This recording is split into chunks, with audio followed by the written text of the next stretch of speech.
And we are back. Welcome, ladies and gentlemen, once again to the Smart to Noise Ratio Pro Audio Podcast. This is episode 46, if you're counting, and I am your humble host, John Dayton. Joining me, exhaustedly, from the side of the bat couch, your humble co-host, Anthony Kuzabucki. Hey. Fresh off of 90 straight minutes of drum edits. Is that it?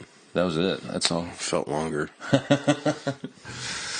a time warp. So yeah, we could start. I was going to start with something else, but we could start with drum edits. I guess. Yeah. Children, the wonders of Beat Detective. We're, I don't think Anth was saying on the drive over here that he hadn't used Beat Detective to the extent that we were on this particular project. It's pretty intense. Yeah, it's not, I mean, there's not a whole ton of stuff to do. It's just most of the stuff that I've done, or I guess requires more moving a hit here or there instead of really lining stuff up dead on for an entire song. But the piece we were working on was a sort of a four on the floor, almost like a dance number. Yeah. Which is going to be a little bit incongruous with some of the other stuff on the record. Some of it's more rocky and some of it's more ballady. But we call them bonus tracks. But yeah, my thoughts were, Beat Detective didn't exist when I learned how to do this stuff. In the tape days, it was, well, Sparky, get back in there and play it again. And do it right this time. And in the ADAT days, you would just, you'd punch in either way, tape or ADAT. But there was definitely no going in and chopping stuff up. In fact, when I was in college, it was about 1997 or 98, Pro Tools version 3.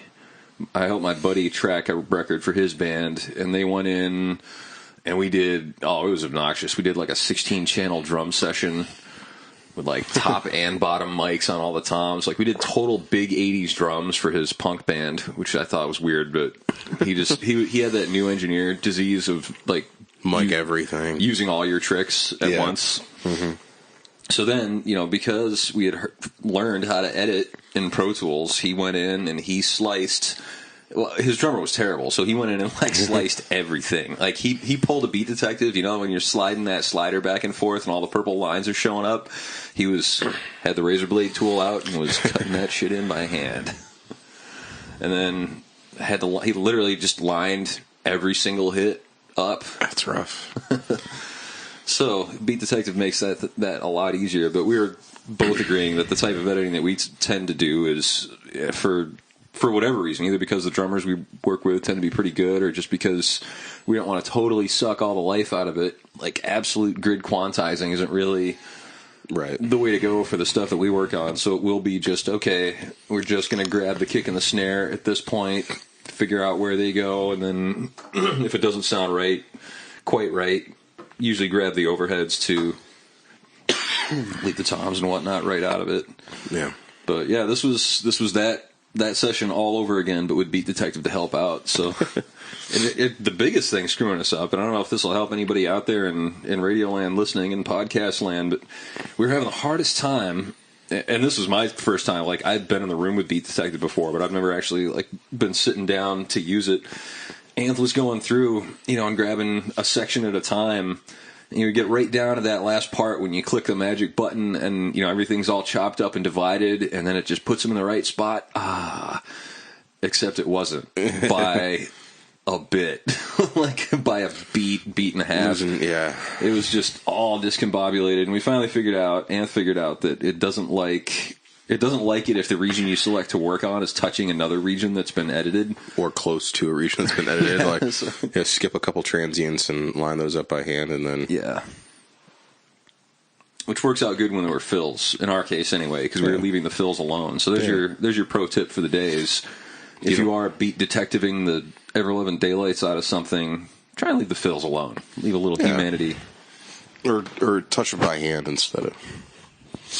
drive him into the ground with Beat Detective. All right, so that's PSA number 1. PSA number 2, this is something I've had in mind for a while, considering that we've done, at this point now on the blog, more than 350 posts, and really haven't once touched on impedance. I did a little bit about bridging circuits, like impedance matching into a microphone input, but the question, and this gets asked in the forums all the time, like, oh, if I have this speaker and that speaker, can I plug them into my amp and not blow it up?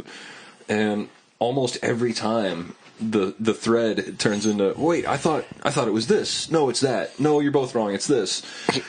And that's why we stay out of this, because to really explain it right, you have to have a little bit of math, a little bit of electronics. You have to do math is the thing. But you can get by very successfully in this industry just knowing a couple of things. Mm-hmm.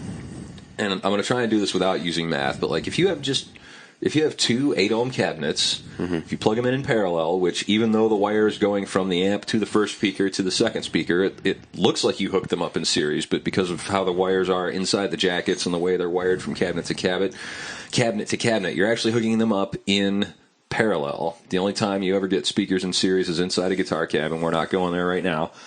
But if you're hooking up PA speakers, if any guitar players want to know about that, you can write us, call us up, or just look that shit up on Wikipedia. Mm-hmm. So if you have two 8-ohm cabinets on an amp channel, you're actually running at 4 ohms. Why? Because when you add impedance, you add the reciprocal and yada, yada, yada. That's as much math as I'm going to incur.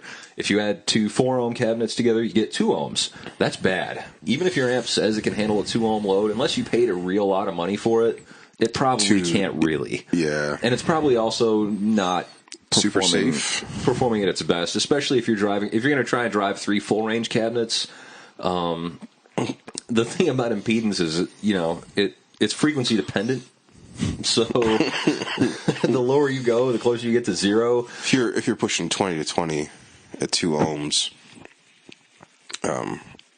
with 3 cabinets, it sounds like a good idea. Just do it. Right? If it just needs to be loud, I mean, if you're building the ultimate set of Texas headphones for some drum fills, whatever, plug in that Behringer iNuke, put 3 full-range cabinets on it, go to town. But no, in general, that's all you need to know. Most amps are set up to handle an 8-ohm load just fine. They're going to give you their maximum output on a 4-ohm load, and that's also just fine. It's not like in the bad old days where you had to really mono bridge 2 ohms. Because it's Anthony's talking like a junkie because it's like heroin. There's a guy that I helped. I don't know how I got into it. I wasn't even old enough to drive yet, but actually, coincidentally, the people who are my landlords now that I live next door to were helping out at a church, and they asked me to come down and look at the sound system. I'm like, well, I'm 14. Okay, that sounds like a good idea. I was getting that gig when I was 14. Yeah, so I think I got like $15 out of it or something, which is double what I was making at whatever job I was working. But went down and talked to this guy, and he's like, I was a pioneer in the car audio. He's like, won a bunch of contests for doing all this stuff. No one thought to mono bridge something at 2 ohms, and at 15. That sounded like a bad idea. You made that face at him, squinty-eyed. Isn't there, like, on the back of the amp a question mark next to it when you do that, like, mono bridge to 2 ohms? Yeah, is that little triangle with the exclamation point in it? Like, warning. All that crazy stuff that's on your laundry care. Yeah. Like, are the tags on the inside of your shirt, there's an iron, there's a water bowl with a X through it, and a there's an amp with little wiggly lines coming out of it, or a cloud of smoke. Oh, it's just making bacon. Great. Hey, this amp makes bacon if you drive it bridge mono into 2. But let me explain why. I mean, we were trying to make this short and sweet. 8 ohms, good. 4 ohms, even better. 2 ohms, kind of bad. Maybe for subs. Maybe if you're going to drive, like, if it's a quint amped system and you have just a huge wall of speakers. But really, who does that anymore? You want line arrays, don't you? Yeah. But the reason it does that, somebody finally, I sort of knew in general because I've studied electrics and electronics and physics, but not well enough to really be able to explain it to people. The reason impedance affects things and damages amps is because the amp is going to deliver its rated power no matter what. Mm-hmm. And wattage is voltage times amperage and voltage and current. What is it? The VIR. Yeah, the pie chart. Yeah. So using your basic mathematical formulas, VIR and WVA, look those up. I'm not going to explain them right now because we're not doing math, but an amp driving an 8 ohm load is giving it the full beans giving it all it's got into that load. So the load is determining how much amperage is needed to create those watts. At 4 ohms, it takes more amperage to deliver that same amount of wattage. And because you have two speakers hooked up together, it's actually acting as a voltage divider, so each speaker sees half of the power coming out. But when you go beyond the ratings, beyond the current that amplifier can safely draw, that's when you either trip breakers or overheats because there's more current flowing through it than it can safely handle. You pop a thermal, or you don't pop a thermal and you just cook everything. Your amp. Yeah. Right. And even start if you blowing cones. Even if you don't, if you're driving an amp hard into a 2 ohm load all night, you're running a lot. The fans are going to be running balls out. If the fans wear out while you're still doing that, you're going to cook your amp pretty quickly. So sometimes the fans can't even keep up with all of that. So I don't know if I explained that like perfectly well, but that's the concept. Your amp is excuse me. It's going to try and output its maximum output no matter what load you show it, and if the load is requiring it to draw more current to output that power, then you're going to cook it. Okay, pretty tired, rambling on. They're just really what it comes down to is read the numbers on all the stuff that you buy, or better yet, read it before you buy it, and do a little bit of math. I'm sure on Wikipedia there's the pie chart with the IVR and all that stuff.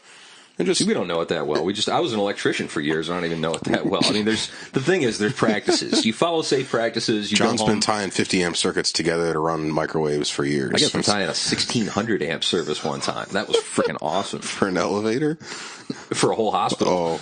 Oh, I guess. That was freaking sweet. I got to throw the switch too. That was a big lever. Phone's got to So, yeah. Anyway, safe practices. Use them. Mm-hmm. And really, this isn't for the guys that are like, oh, I have an 8 ohm cabinet and a 16 ohm cabinet and I want to plug them into my vintage amp peg. Will that work? Like, well, if sound comes out and smoke doesn't also come out, then you're fine. It's not great to do it all the time. I actually, a wonderful Music Man Incorporated company, which I think if I'm getting the history right, Leo Fender left, Fender got bought out, and then eventually started cooking up Music Man products, which are like the Music Man basses and or something like that. Ernie Ball bought Music Man from him, something like that. Anyways, I have this amp, and it's a hybrid amp, so it's a solid state preamp and tube power amp circuit, which is the way it ought to be, really.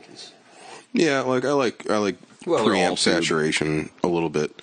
It does make it a little bit warmer, but for my intents and purposes, for playing out live, it's pretty durable. You don't cook the power amps as much because there aren't as many inconsistencies in the preamps.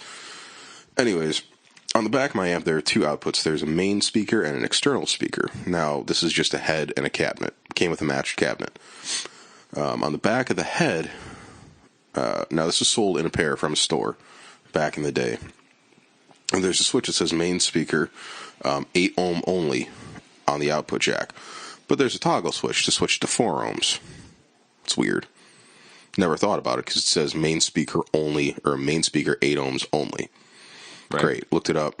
Even checked it in the book. Sold original Music Man RD 100 head, which is what's got stamped on the back of the chassis, and then the RD, or the RH212 cab, which is a 212 cab, with a bass port on the bottom. Now, I kept having this problem that it would blow the fuse a lot, and cook some other components and stuff, and it turned out what it was the cab is actually a 4 ohm cab. Kind of weird. That came with it? Yep. Came with it. Now, impedance matching into tube output is more important. Solid state amps are a lot better able to deal with a mismatch. They also sound like balls. Yeah. So that's kind of funky. Also, what I found out that was kind of cool was, even though it says RD100 for a 100 watt amp stamped on the back of it, it's actually an RD50. they ran out of the chassis plates that they were supposed to put on it, so they just threw the RD100s. Huh. The guy, Fender Frank, told me, he's like, yeah, they probably just ran out there at the end of the line. They just, just threw stuff in. He's like, here's the math. Read it, like, no, that's 50 watts. He's like, I was like, so everything that's labeled on here is wrong. He's like, oh, no, the external speaker jack's 8 ohms. It says 8 ohms there. But you don't ever use that. No, I don't. Yeah, well, that's the only thing that's labeled right on here. So for the longest time, I was running it at 8 ohms and kept frying the thing. He's like, bring me in that speaker cabinet. I'm like, all right, brought it in. He's like, there's your problem. Everything's wrong. Well, that's an extreme case. And I had a kid years ago who had really like saved up his paper route money or like his horrible burger flipping job money and got himself a vintage SVT tube head and a new fridge cabinet that he was running on it, and he would blow that thing up. Like, he would get it back from the shop, play a gig, fine, play another gig, blow it up. So tube stuff really is pretty durable. It's not like if you plug in the wrong cabinet, it's going to like instantly blow up. But, sometimes it just doesn't work. Right. But they would play short sets. Like they would play a 25-minute set. So things wouldn't quite cook the first gig. And then the second gig, he would get through sound check and then let the smoke out of his amp. Right, yeah. I finally took, like, after the third time it had been back from the shop, I took a look at it. I was like, oh, you see this here? This is Todd I'm talking about, if anybody knows me. The Todd from, I forget what band. I think it was Beware of Bears, or maybe, I don't know. They had a different name at the time. But anyway, the kid's name was Todd. Whatever was stamped on the back of the amp did not match what was stamped on the back of the cabinet. And tube amps, they run hot anyway, and if you ask them to run hotter, they fry. Yeah, you're putting more, like, there regulations, like there's a regulating whatever output on it, but it'll still try to do that. It'll still work that hard to cook it, and I've had that happen a lot of times. Like the output regulator on my little Fender amp does that all the time, and got to the point where it just cooked the speaker. You probably blew an output transformer. Oh yeah, did that too. That's exciting too. They show in the movies like Marty McFly blows up his amp or whatever in Back to the Future. Nowadays, when you blow a cone, it fails mechanically. The usually. voice coil just stops, right? Or the voice coil stops, and that's because the amp, the actual amplification stage, those transistors in a modern power section are delivering output power directly to the cone. In a tube amp, the plate voltage is high, like 300 to 500 volts, maybe more sometimes. So that plate voltage runs through a transformer, and that gets tamed down to a voltage that's more appropriate to go through magnet wire in a little speaker cone. Now, magnet wire in the early days of tube amps was even skinnier than it is now. So if you mistreated your amp or it failed for whatever reason, if it failed open in the transformer, it would just stop working.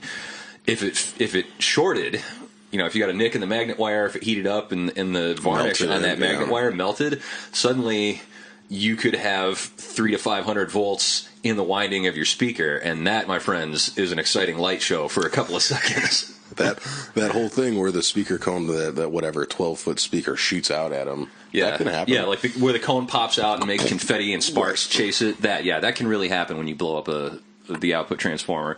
So that's also another good reason to not mess around with tube amps. I know there's like, you want to be a modder or whatever, so you look stuff up. Know that the B voltage in there can easily kill you. The plate voltage. Oh, good lord, yeah. The plate voltage can kill you, no problem. And there's plenty of stories of guys, like the ham radio guys all have stories like, oh yeah, plate voltage got me on that amplifier. Like, there's also plenty of stories untold because it just killed the guy. That like another part of that is whatever's stamped on the back of your amp. Like, guys will sell, on Craigslist, you see it all the time, 350 watt amp. No, it's not. It's drawing 350 watts because it's Class A and it's only 32% efficient. So right, so you're really putting out 100. Yeah. Or I'm trying to think. Oh, my 40 watt is 160 or 185. I've seen guys put the same amp as me on Craigslist, 185 or 180 watts. No, it's not. That speaker is rated for 50. Yeah. There's no useful way information to know how much you're actually drawing out of the wall. No one cares about that. I feel like does. He did the tie-in. 85% of the people playing through those amps don't know what that means. They just know that it's loud, and they like it because it's loud.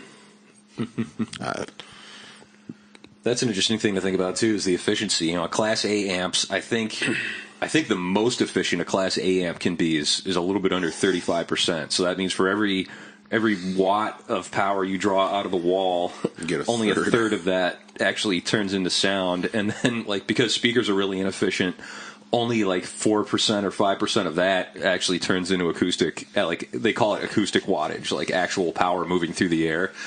And then you get to Class A B amps, and those are a little more efficient. And I think about as far as you can get before you get into the switch mode amplifiers. Like, I remember the Mackie power amps were like 83 or 85% efficient. I think 83% was actually about the theoretical maximum for the traditional style of amp. And then you get into some of these digital amps, like the new Lab Groupins are well into the 90s in terms of like power drawn out of the wall is pretty much mostly converted into actual power going to the speakers. And the motors and the speakers are getting more efficient too. So like, it's not unheard of. Like, what is it? Some of those labs, like 10,000 watts in 2 rack spaces, 4 channels. Mm-hmm. And they sound good. Yeah, they're light and they run cool and they're loud and they sound amazing. Are those Class I? Or are they I or D? Well, shoot, every time Lab Groupin comes out with a new product line, there's a new class of amps to worry about. Like, check out, that's one of the more frequently edited pages on Wikipedia. It's like, new amp class.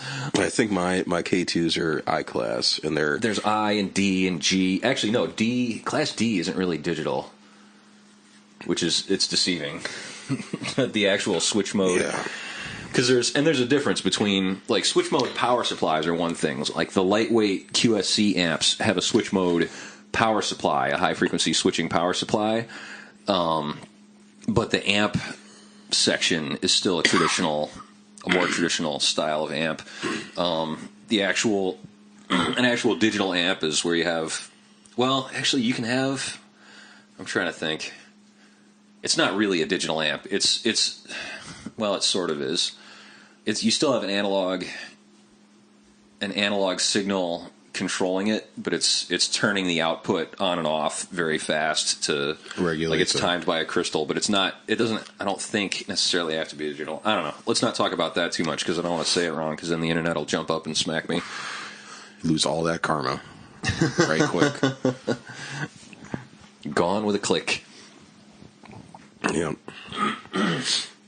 All right, so we were actually last time we sat down here, we sort of got started on effects, and then we ran out of show or ran out of juice or something. It was both. You been thinking about effects this week? You got no. All right, well, I can drive this bus for a little bit. Yeah, I'll jump in. Oh, just like I usually do. Son of a! I got the bad cable again. It's not that bad though. I'm just gonna hold my mic carefully. Every time. And then I really am going to cut the ends off at this time, I swear. All right, well, the first one I wanted to mention was chorus. And this is it's a time domain effect. It's created by splitting the signal and then manipulating the phase, either by directly manipulating the phase with an all-pass filter, which an all-pass filter just lets all the frequencies go through, but it changes the phase at a certain frequency, which causes several frequencies to change phase and have different relationships. And by changing you split your signal, and by changing one half of it relative to the other, you get this interesting swimmy kind of sound, which used a little bit is really cool. Used a lot, you shouldn't use it a lot. Use it for an accent piece. I had a guitar player that. They were covering a lot of music that had 2 guitar players in the band, and he was covering all the parts. And so to thicken up his sound, he had a chorus pedal that he just turned on all the time. There are people that just like the way it sounds, though, because it really is an 80s. Like, that got popular in the 80s, as did so many other things that I hate. Take me, for instance. I was huge in the 80s. Dayton, SSL consoles, bubblegum pop, all that crap. Reverse gate reverb. Yeah, gated. that there's one song, the project that I bounced down for Josh, and I'll be working on all next week. There's one song that I asked the guy, I was like, where do you want this to go? He's like, listen to In the Air Tonight for reference. Which, for you kids listening, is a classic Phil Collins song. Gulp. Which is really the first hugely popular song that had that mangled 80s drum sound. Like gated reverb. Real drums that sound like fake drums. There's a reason we started putting bottom heads back on drums because of that, and finally stopped doing gated reverb. Which that's another good one to talk about is gated reverb. I mean, nowadays with everybody's, I'm so glad that the focus has shifted to like convolution reverbs and gotten away from digital reverbs. But the concept was like in the 80s to have just this like cannon shot snare drums. It's really what it sounds like on some of Def Leppard comes to mind. That's the classic example. But like Whitesnake, everybody had all that hair glam stuff. So they wanted this giant. Well, In the Air Tonight was probably really the start of it. I don't know if there's probably earlier examples of it, but that was where things got really popular. But you put a reverb on your drums that's much, much bigger than what you need, so you just get this massive splash of reverb, and really good reverb too. Like, use a 12-bit one. Like your SPX 90 or your Alesis MIDI verb, use a really kicking 12-bit reverb. Jeremy's got my MIDI verb. I do have an Alesis MIDI verb. They have their place when you're making like a Nintendo album. Using them to put my coffee on top of, so it didn't spill on the nice. It will keep your coffee warm. It's good for that. But so you would get this huge honking reverb, but then it would be so big that everything would just turn to mush. So you would gate it before the next snare drum. So you get this instead of it almost sounds like a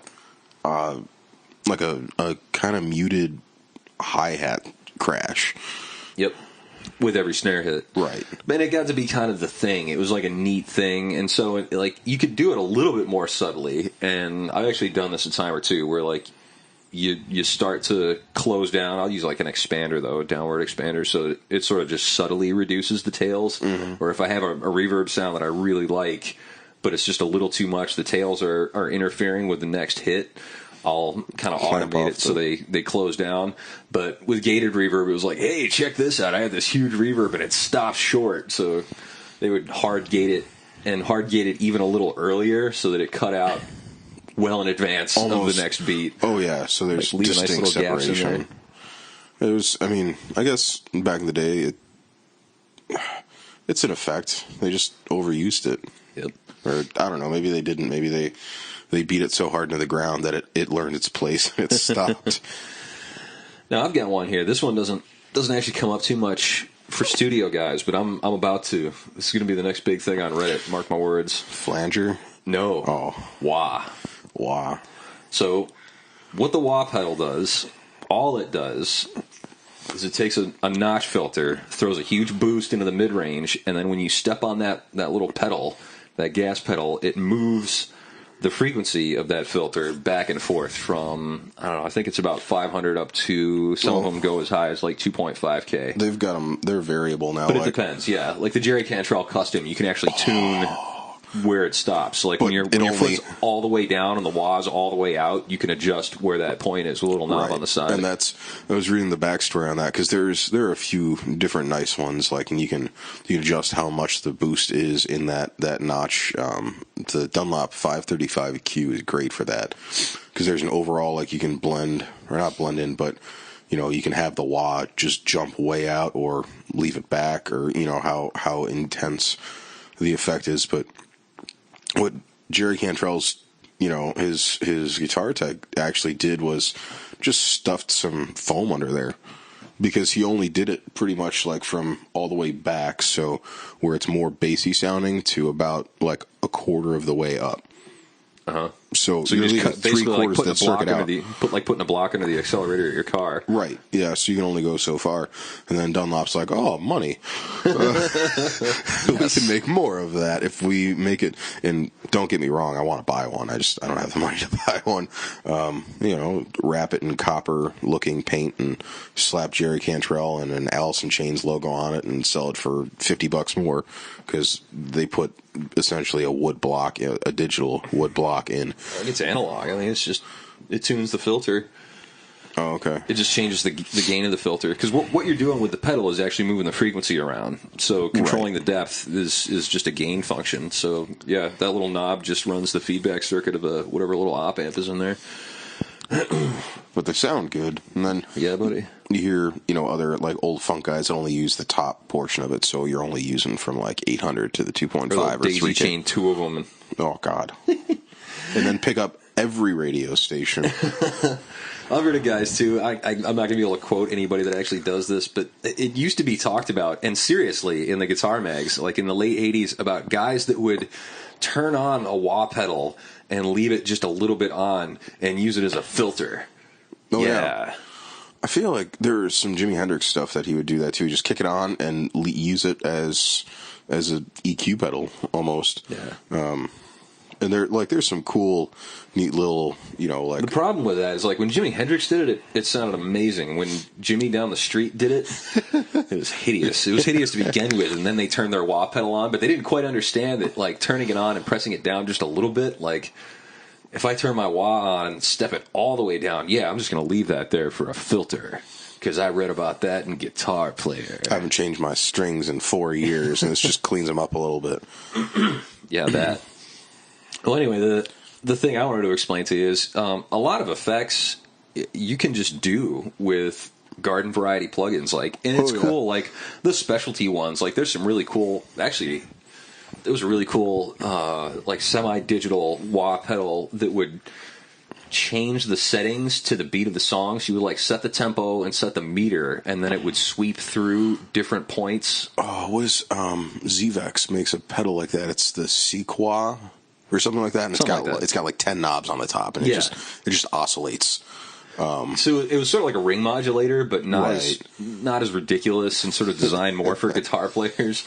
But it would step through like decent wah settings in time with whatever you were doing. Yeah, they've got another one. It's called a probe wah. There's no pedal on it. It's just a light beam proximity thing. So the closer your foot gets, which is kind of neat, and then once you take your foot away, it just goes off. Neat. Or bypasses the circuit, rather. That's fun. So the pots on your wah's down there right in the danger zone, where like all the beer and cigarette butts and they just collect an unsightly amount of dust, because there's not always lithium grease, but there's some kind of grease in there, because there's teeth and a wheel with gear in there that drives mostly it. They use sealed pots, so like the crud doesn't actually get in the pot. But it sticks like hell to that lube. You reach inside your wah pedal, and it's like pulling a horsetail out of the drain in the shower at home. I'm like, oh my God, what is it? And then you get too far, and you take all the lube out of it, and there's just half the cat hair that my cat lost last year from my wah feeding pedal. of a wah pedal. Mm-hmm. Well, but anyway, and actually, you can listen to, I forget what podcast I was listening to. I think it was the Home Recording Show. They were talking on one of the early episodes I was listening to about just using a simple delay plug-in and to create a phasing effect or a flange effect by modulating it. So here's how you do a wah with whatever dynamic EQ or whatever parametric EQ you have on hand.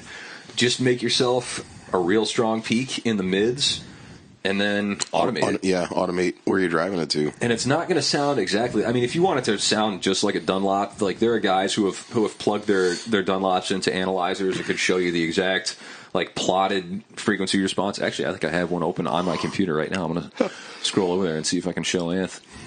Oh, I closed it. I had to restart. That's all right. But so yeah, I mean, you could, if you tailor that curve to sound exactly like a Dunlop, you could fake that.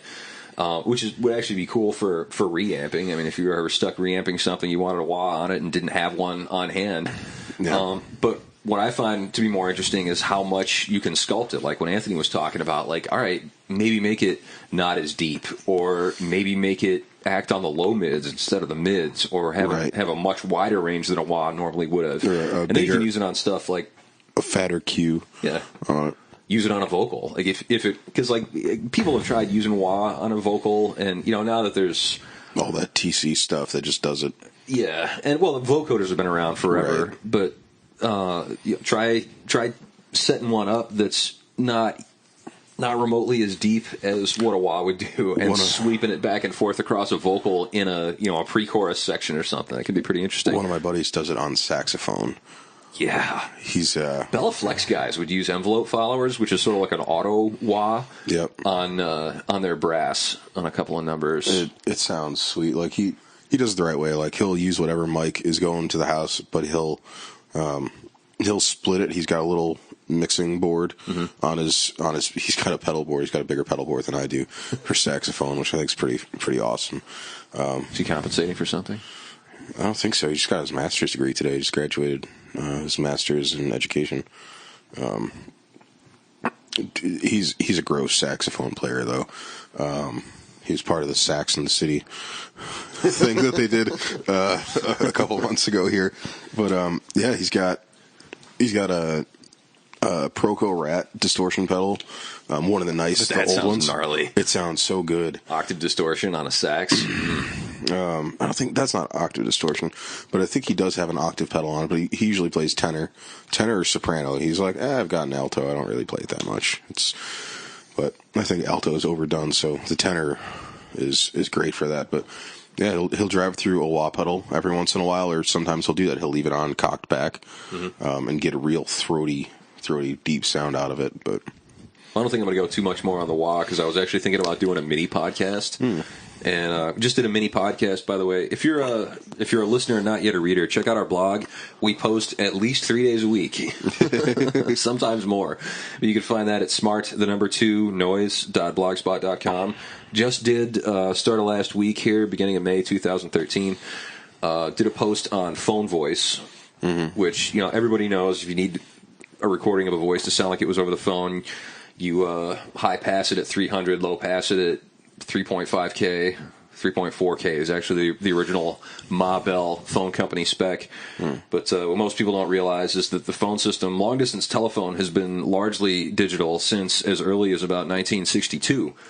And the spec for it is 8-bit sampling at 8 kilohertz.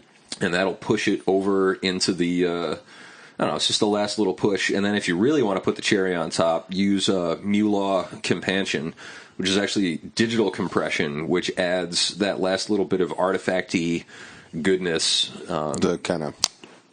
Yeah, that little crackly, hard-edged processing sound. Or you could just slap on a little analog or plug-in compression. Either way, not quite as good as using the MuLaw, but you have to have something that can render with MuLaw. And I haven't researched that much. And it was funny, too, because I posted that on Reddit, and a bunch of the guys were like, or you could just build one of these, or you could buy one of these. And so it turns out there's actually a rack mount piece of gear designed to make you sound like you're on the phone. Like, or you could just get a phone patch and do this. And I'm like, okay, guys, this post was aimed at the high school kids who don't know how to plug an iPod into the mixer at their school, but they need to create a phone voice for the detective play or whatever that they're going to do. Yeah. So, yeah, turns out there's actually a box you can plug in, or you could, cell phone audio is different, and there's you can actually get a plug-in. Somebody said there was a VST plug-in to make your voice sound like a GSM call. Oh, so there's all kinds of noise, crackling, hissing, popping, and electronic interference in it. Yeah, and then it hangs up on you. There's a slider for when it hangs up, for when the call drops. And I think there's a CDMA one, too. So anyway, I did that post, and that brought a huge amount of traffic to the blog. So I figure if I do one more mini podcast, I won't actually have to post for the rest of the month. We'll have made our quota for page views, and I can just take the rest of May off. From this. Yeah, exactly, and concentrate on the brutality of my regularly scheduled production life. Anyway. Oh, that reminds me, though. Speaking of which, on the blog, we had a not quite complete mic week where we covered some garden variety live sound mics that you'll see around. We did the SM58, the utterly versatile SM57, covered the 609 you did. E609, and the D112 kick drum mic. And I forget what I was going to do last, but then it was another week, and I didn't finish it. The next round of mic week posts are going to be on sort of dual purpose mics. In fact, our buddy Ike over in Germany, thanks Ike in advance, already wrote us the first post. He covered the old Shure classic pencil mic, the 81, SM81. Just a great cymbal mic, live or in the studio. Yeah. Good for a lot. Actually, it's great for a lot of things. It's good for picking up choirs. It's good for, you can stick it over top in a violin or a flautist on stage. Pretty versatile mic. So we're going trying to think what I haven't used it on. Kick drum. I haven't used it on a kick drum. I bet you could, though, in a pinch. I'm sure I could. With a jazz kit, little trap kit. Yeah, probably that 16-inch kick would do great with that. Totally.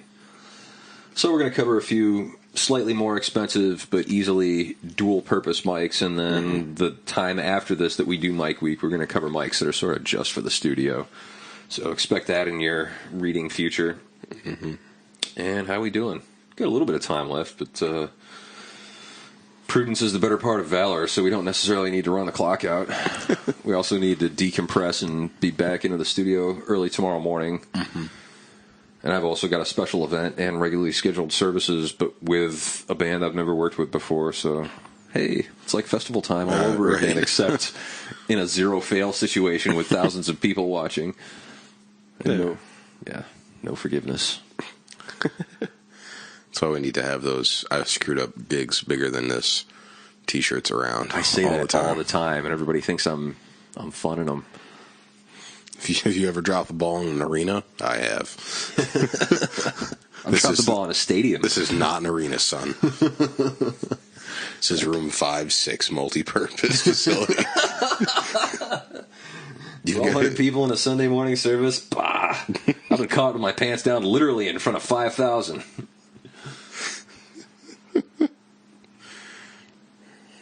And the show just ran out of gas. Sweet. All right, so we'll be wrapping it up. Like we usually do, want to plug our friends on Reddit. We know a lot of our readers came from Reddit, and we appreciate you stopping by. Don't be afraid to look us up. It's not too hard to figure out who's plugging the blog on Reddit. It's the author. So if you got ideas, if you got stuff you'd like us to write about, and I realize it's hard to come up with stuff because it's so much easier just to ask a question in a forum on Reddit. But right. Anyway, much love going out to the r/live sound and the r/audio engineering guys. There's also, if you're a studio guy, home studio guy looking for work or stuck on some work and looking for help, there's a new subreddit called r/post audio, which is different from audio post. If you go looking for help in audio post, you'll probably get laughed at, mocked, and kicked out. But go to r/post audio. If you got a song you need some help with, there are amateur, semi-pro, and even some professional engineers hanging out in there waiting to help you out. Some of them are willing to work for trade. Any of them would give you advice, I'm sure, for nothing. But you can definitely find some solutions to your post-production audio needs for the low price. It's negotiable. There's that. And then for your audio funny haha needs, if you just need to waste a few minutes, there's r/audio memes, which is exactly what it sounds like. Yeah, there's hundreds of them in there now. Most of them are pretty good. There's a couple groaners in there, a couple knee slappers. But if you've got any too, I'm sure we haven't by any means exhausted. Oh no. All right, and there's a ton of other good stuff around. If you're looking for audio resources, since I'm in a plugging sort of mood, buy all the books that Bobby Ozinski wrote. Just go ahead and do that. If you're looking for something a little deeper, buy Principles of Digital Audio. I just read it for the third time in 15 years. It made my head explode again. Even if you only read the first 3 chapters, Ant's getting it next. I should have brought it this week. I need to read that. I'm into the part where it's more math than writing in pictures. So, and I can't understand the pictures anymore either. So, good. Hand that over to you. So there's that, and then blog and podcast wise, Bobby Ozinski has not one but 2 blogs. Shames us all. getting 5 posts up a week on each one of those. Bet you that guy doesn't have to mow the lawn, though. Yeah, that. Or change diapers or take the trash out. But, the man, he can do no wrong in our humble opinion, and the stuff he writes is good advice, so check that out. Mm-hmm. Dave Pensato, our hero, one of the reasons we started doing this, just to share the wealth, albeit at a slightly different skill, experience, and level of clientele. But Pensato's Place, excellent blog. It's a video blog, although you're just looking at some guys that sit behind a table, consoles, and yeah, there's a reason most of them aren't that attractive. I find it just as effective to listen to them in my car driving, and I don't even miss out that much on the stuff when they're demonstrating things in Pro Tools. There's so much fun stuff, though, like just to see Dave's confused face, like, how do you do that? And he sits there with the eyebrows shoot up, the mouth hangs open. Mouth hanging open for like 5 minutes. He's still saying stuff. You know what I love is like I want to go find the podcast number where he got old. Yeah, because you watch an early number one and he's still kind of vibrant and he's maybe a little bit pushed out, but like looking. Because I watched the first 3, and then I was like, screw this. There's nothing to see here. I'm just going to listen to this while I drive to work. Yeah. And then I watched a later one with you, like up in the 80s. I was like, holy crap, Dave's old.